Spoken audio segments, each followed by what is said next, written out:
Hello दोस्तों, स्वागत है आपका अपने यूट्यूब चैनल मैथ वन पर। तो लीजिए, हाजिर है हम एक बार नया टॉपिक लेकर। तो हम चर्चा करेंगे आज जो बेहद ही इंपॉर्टेंट क्वेश्चंस हैं। वैद्युत द्विध्रुव क्या होता है, यानी कि इलेक्ट्रिक डिपोल क्या होता है। ठीक है, तो आप इसको बेहद अच्छी तरीके से समझ सकते हैं। इलेक्ट्रिक डिपोल आखिर होता क्या है और इलेक्ट्रिक डिपोल किसे कहते हैं। जैसे मान लीजिए, इलेक्ट्रिक डिपोल के लिए मैं यहाँ पे कुछ आपको समझाना चाह रहा हूँ। इलेक्ट्रिक डिपोल कहते किसे, यानी कि वैद्युत द्विध्रुव होता क्या है।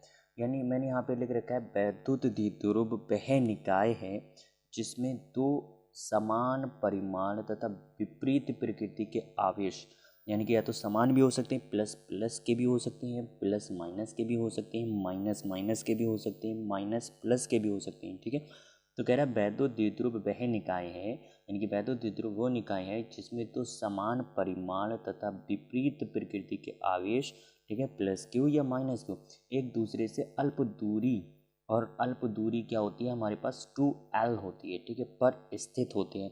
यानी कि मैं आपको शॉर्ट तरीके से समझा दे रहा हूँ। दो आवेश होंगे ना, एक आवेश मान लीजिए प्लस का क्यू होगा और दूसरा आवेश हमारे पास किसका होगा, माइनस का क्यू होगा।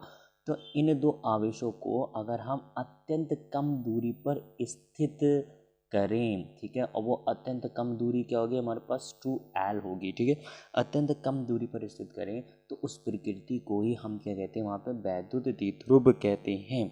सिंपल सा फंडा है। यदि दो आवेशों को हम अत्यंत कम दूरी पर रख रहे हैं, अत्यंत कम दूरी पर स्थित कर रहे हैं, तो वो जो प्रकृति है वो हमारी क्या कहला रही है, वैद्युत द्विध्रुव कहला रही है। या आप इस तरीके से भी बोल सकते हैं, दो आवेशों को अत्यंत अल्प दूरी पर स्थित करना ही वैद्युत द्विध्रुव कहलाता है, यानी कि इलेक्ट्रिक डिपोल कहलाता है। यहाँ पर 2L क्यों दूरी ली, वो भी मैं आप लोगों को अभी समझाऊंगा। इसकी एक डेफिनेशन इस तरीके से आती है, जैसे मैंने यहाँ पे डायग्राम बना रखा है, ठीक है, आपको दिखता भी होगा।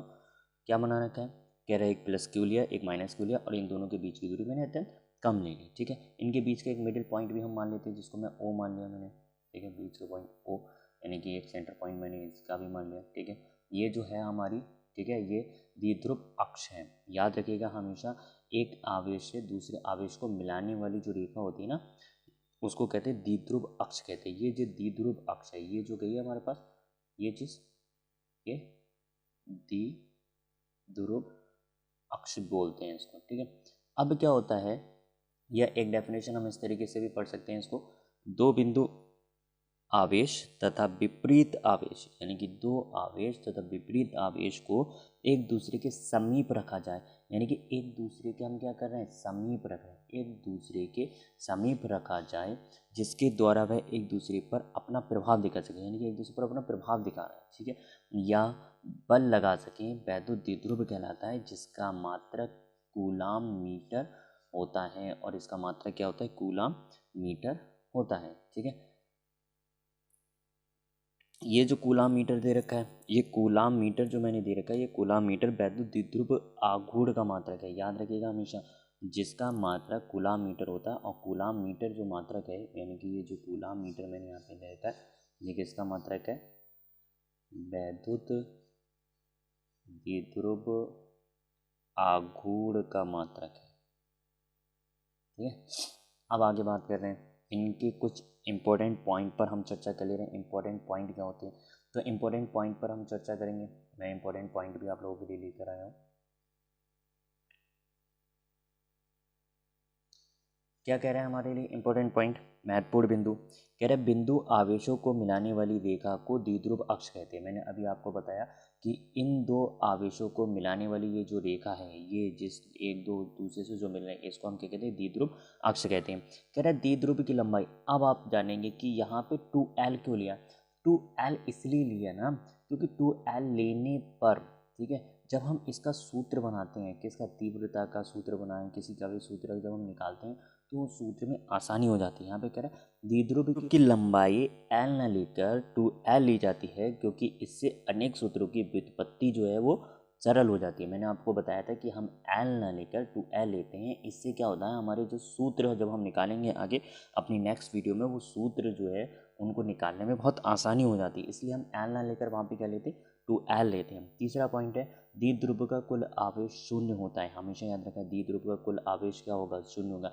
देखिए प्लस और माइनस मिलके हमेशा क्या एक दूसरे को अट्रैक्टिव करेंगे और इनके अंदर के इलेक्ट्रॉन जो है वो आपस में पूर्ण हो जाएंगे, तो इनका कुल आवेश वहाँ पे क्या हो जाएगा, शून्य हो जाएगा। ठीक है, तो इनका आवेश शून्य हो जाता है, परंतु वैद्युत क्षेत्र शून्य नहीं होता। परंतु जो वैद्युत क्षेत्र है वो शून्य नहीं होता। प्रत्येक वैद्युत द्विध्रुव में द्विध्रुव आघूर्ण होता है और हर एक वैद्युत द्विध्रुव में एक द्विध्रुव आघूर्ण भी होता है। याद रखिएगा हमेशा, द्विध्रुव आघूर्ण भी होता है। और द्विध्रुव कब बनता है, जब दो आवेशों को हम अत्यंत कम दूरी पर स्थित करते हैं तो उसे द्विध्रुव कहते हैं। और उस द्विध्रुव में एक द्विध्रुव आघूर्ण भी होता है। इस द्विध्रुव आघूर्ण के बारे में हम अपनी नेक्स्ट वीडियो में चर्चा करेंगे। ठीक है, आशा करते हैं कि आप लोगों को चीज़ें बहुत अच्छी तरीके से समझ में आई होंगी। ठीक है, एक बार फिर से बता देना चाहता हूँ कि वैद्युत द्विध्रुव क्या होता है। कह रहा है वैद्युत द्विध्रुव जब दो आवेशों को अत्यंत कम दूरी पर रखा जाता है तब हम उस स्थिति को ही वैद्युत द्विध्रुव कहते हैं। ठीक है, मैंने यहाँ पे बता दिया कि दूरी L ना लेकर हम 2L इसलिए लेते हैं ताकि हमें सूत्रों की उत्पत्ति करने में आसानी होती है। ठीक है, चलिए मिलते हैं अपनी नेक्स्ट वीडियो में, जिसमें हम क्या करेंगे, वैद्युत द्विध्रुव आघूर्ण के बारे में, ये जो मैंने लिख रखा है इसके बारे में हम क्या करेंगे, चर्चा करेंगे। चलिए मिलते हैं अपनी नेक्स्ट वीडियो में। धन्यवाद।